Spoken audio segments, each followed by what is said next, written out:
of our broadcast. And now to the news in details. The former military governor of the old River State, King Alfred Diete Spielf, and the ex-governor of Akwa Ibom State, Obong Victor Atta, who are the co-chairmen of the Board of Trustees, led the group delegation to the presidential villa, Abuja.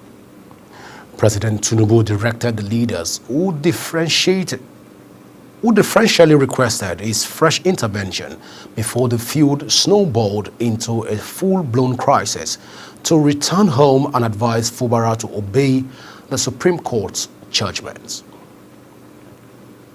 The Minister of the Federal Capital Territory, Nyesom Wike, has said he will not stop the Rivers State House of Assembly led by Speaker Martins Amawule from performing its constitutional functions. Wike also blamed the secretary to the Rivers State government, Dr. Tami Nagogo, for instigating the main issues that led to the ongoing political crisis in the state. The minister spoke at Abalama town where a crowd of Kalabari Ijo trooped out in their numbers to treat him to a grand civic reception and Thanksgiving. Social Economic Rights and Accountability Project has filed its lawsuit against the Senate President, Mr. Godswill Obot Akpabio, over the failure to reverse the patently unlawful suspension of Senator Natasha Akpoti-Uduaghan, as the purported suspension is based solely on the peaceful exercise of her right to freedom of expression. Mr. Akpabio is sued for himself and on behalf of all members of the Senate.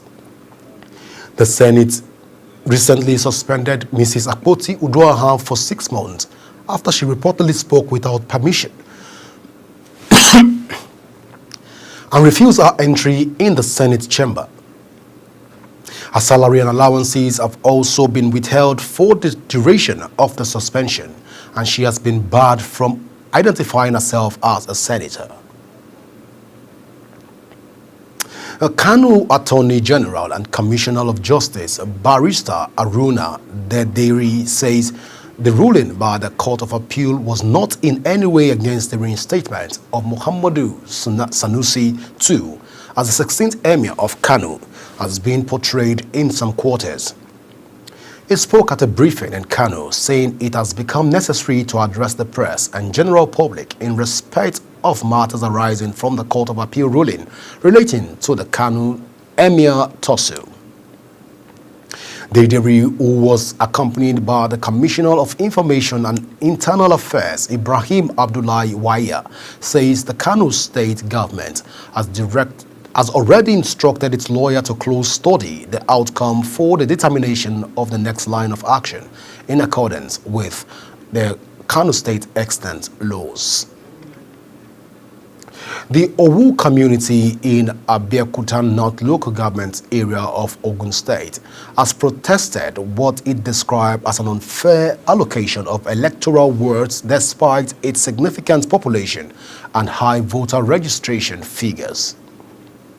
Speaking on behalf of the community under the aegis of the concerned apex citizens of Owu, in a statement, Pastor Shola Makinde urged the Independent National Electoral Commission to create at least 3 additional wards to supplement the existing 3, ensuring fair political representation and more effective governance. Makinde pointed out that while other communities in the local government, such as Okeona, Gbagura, and Okeogun, have between 4 and 5 wards, Owu, despite having 42,264 registered voters, the second highest in the local government, is left with only 3 wards and 78 polling units.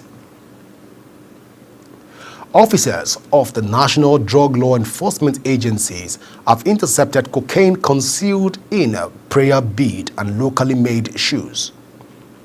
The agency disclosed that the suspects were intercepted while trying to transport the illicit substance to the Holy Land.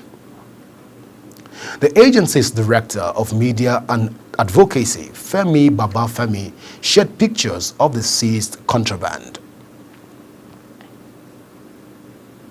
The The federal government, through the Ministry of Information and National Orientation, has partnered with the Inter-Party Advisory Council to produce a documentary titled Unbroken: 2.5 Decades.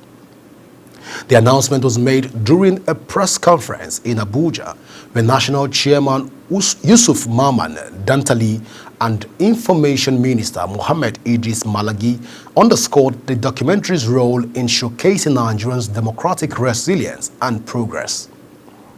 The documentary will cover Nigerians' democratic journey from 1999 to 2024, featuring key milestones, challenges, and successes, including peaceful transition of power. It will incorporate archival footage, expert analysis, and interviews with past, present presidents, policymakers, and civil society leaders. The project aims to promote democracy, inspire national pride, enhance Nigerians' global reputation, and educate citizens, particularly the youth.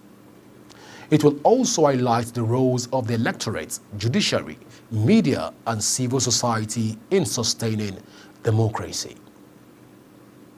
The Court of Appeal Abuja Division suspended its January 10, 2025 judgment that upheld reinstatement of a former governor of Central Bank of Nigeria, Muhammadu Sanusi II, as the 16th Emir of Kano.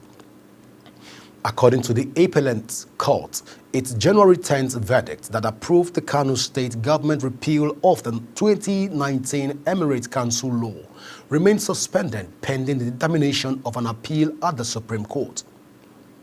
The January 10th judgment had overturned an earlier ruling by the Federal High Court in Kano, which nullified the Kano State Emirate Council Repeal Law 2024.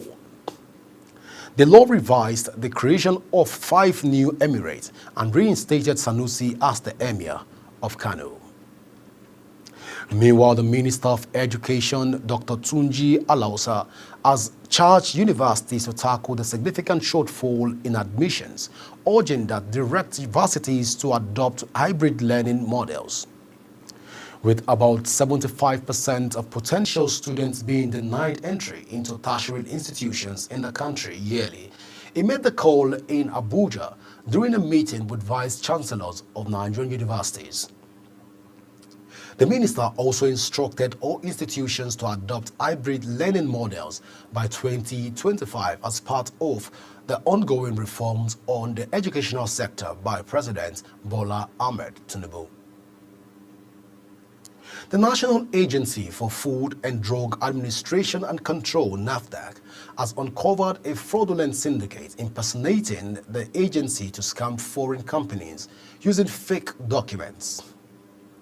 The agency announced the discovery in a statement by Professor Mojisola Christiana Adeyeye, FAS, its Director General, following a petition from Tiny Almani Trading Group, Abu Dhabi, UAE, which fell victim to the scam. It was revealed that the syndicate is being led by one Ikoro Mang Ifendu, who was arrested on February 7, 2025 in Aba, Abia State capital, for allegedly defrauding foreign firms by posing as a NAFDAC official. You're watching the live broadcast of Midday News. When Midday News returns, Custom intercept undeclared $1.1 million SR1 35900 at Kano Airport. Details coming shortly, plus foreign and sports stories on other side of this break. Please stay with us.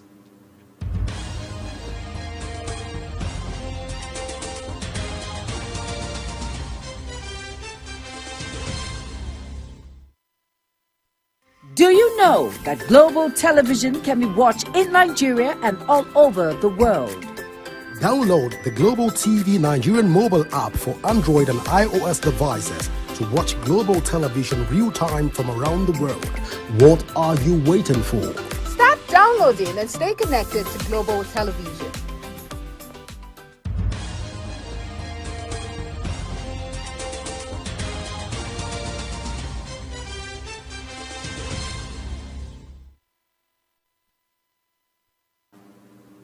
In business, National Airline of Kenya, Kenya Airways, has said it is opening to partner with Nigerian Airways and stressed that it will provide more travel options for passengers within Nigeria and beyond. The airline also said its frequent flyers were from Nigeria, adding that increasing its flight frequency to Lagos from 7 to 10 in 2024 resulted in 21% capacity increase. The Nigerian Customs Service has intercepted $1.154 million and 135,900 Saudi riyals as undeclared foreign currency at the Malam Aminu Kano International Airport. This was announced in a statement by the Relations Officer Abdullahi Maiwada. Maiwada says the seizure was made recently during a routine baggage check on an inbound passenger, Arwal Barua Ibrahim Abdullahi, who arrived on Saudi Airline flight number SV401 from Saudi Arabia. The customs spokesperson mentioned that in line with established procedure, the suspect and the seized foreign currency have been handed over to the Economic and Financial Crimes Commission for further investigation and necessary legal action. The Kaduna State government has launched an electric vehicle initiative to produce workers with affordable and sustainable transportation. The program, which includes a tricycle and electric motorcycle loan scheme, was inaugurated by Governor Uba Sani at Murtala Square, Kaduna. With the initiative, the state's employees will be able to acquire tricycles and electric motorcycles through subsidized loans with repayments deducted from their salaries. SpaceX founder Elon Musk said its massive Starship rocket would leave for Mars at the end of 2026 with Tesla humanoid robot Optimus on board, adding that human landings could follow as soon as 2029. Musk, who is also the Tesla CEO, brought out the company's Optimus robot at an event last year. He said the dancing robot would one day be able to do menial tasks as well as offer friendship, and expected them to retail for $20,000 to $30,000. On the foreign side, Iran's Foreign Minister Abbas Araghchi says that Washington had no authority to dictate to its foreign policy after U.S. President Donald Trump urged Tehran to end support for Yemen's Houthi forces. Trump said Washington had launched decisive and powerful military action to end the threat posed to Red Sea shipping by Yemen's Houthi rebels and demanded Tehran's support must end immediately. The rebels, who have controlled much of Yemen for more than a decade, are part of the axis of resistance of pro-Iran groups staunchly opposed to Israel and the United States. But still on the foreign scene, at least 27 people were killed and dozens more injured when tornadoes and violent storms raked across the central United States. 8 people died in Kansas in a crash involving more than 50 vehicles caused by low visibility during a severe dust storm, local police have said. Missouri State Highway Patrol confirmed 12 storm-related fatalities and shared images of boats piled on top of one another at a marina destroyed by the weather. The United States' decision to expel South African ambassador was regrettable, the office of the president says, urging diplomatic decorum between the two states. Secretary of State Marco Rubio that Ambassador Ibrahim Rasool was no longer welcome in the United States because he was a race-baiting politician who hates U.S. President Donald Trump. The expulsion of Rasool, a former anti-apartheid campaigner, had added to rising tensions between Washington and Pretoria. The United States President Donald Trump has stated plans to impose a travel ban on 43 countries. According to a report which cited an internal memo, an official familiar with the matter. The memo lists a total of 43 countries divided into 3 groups: red, orange, and yellow. Although the list has yet to be approved by the Trump administration, it comprises several African countries with African economy powerhouse like Nigeria, South Africa, Algeria, and Egypt excluded. In sports, Super Eagles head coach Eric Chelle and his backroom staff are scheduled to arrive in Kigali today as preparations begin for the crucial 2026 World Cup qualifiers match against Rwanda. On Tuesday, the French-born coach trimmed the initial 39-man squad to 23, with the invited players expected to start arriving on Sunday evening. Preparations will officially kick off on Monday, when most of the squad is expected to be in camp, with the match against Rwanda set for Friday, March 21 at Amahoro Stadium in Kigali.